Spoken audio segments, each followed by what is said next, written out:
ഞാൻ നേരത്തെ ലതയുമായി സംസാരിച്ചപ്പോൾ ലത ഒരു സ്വകാര്യ ആവശ്യം പറഞ്ഞിരുന്നു. മറ്റൊന്നും ടി വിയുടെ കാര്യമാണ്, അത് നമ്മൾ ഏറ്റെടുത്തു.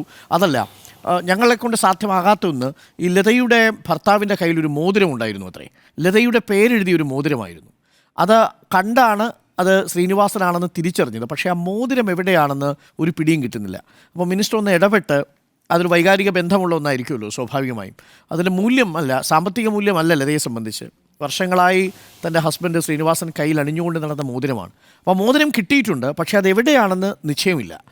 ആ മോതിരം കണ്ടാണ് തിരിച്ചറിഞ്ഞത്. അതിന് മിനിസ്റ്റർ ഒരു ഏർപ്പാട് ചെയ്ത് കൊടുക്കണം എന്ന് ആവശ്യപ്പെട്ടിരുന്നു. റിപ്പോർട്ടർ ചാനലിലൂടെ രാവിലെ പറയുന്ന കാര്യങ്ങൾക്ക് മണിക്കൂറുകൾക്കകം ആ ദുരന്ത ഭൂമിയിൽ നമുക്ക് മറുപടി കണ്ടെത്താൻ പറ്റാറുണ്ട്. ഏറ്റവും വേഗതയിൽ ആ കാര്യം അന്വേഷിച്ച് നമ്മുടെ ഏതെങ്കിലും വിധത്തിലുള്ള സാധ്യതയുടെ കയ്യിലുണ്ടെങ്കിൽ അത് ഉറപ്പായിട്ടും ഏറ്റവും അടുത്ത മണിക്കൂറുകൾക്കകം സ്വാഭാവികമായിട്ടും ലതയുടെ ഒരു വൈകാരികമായിട്ടുള്ള പ്രശ്നം നമുക്ക് മനസ്സിലാവും. ആ കാര്യത്തിൽ തീർച്ചയായിട്ടും പോംവഴി ഉണ്ടാകും.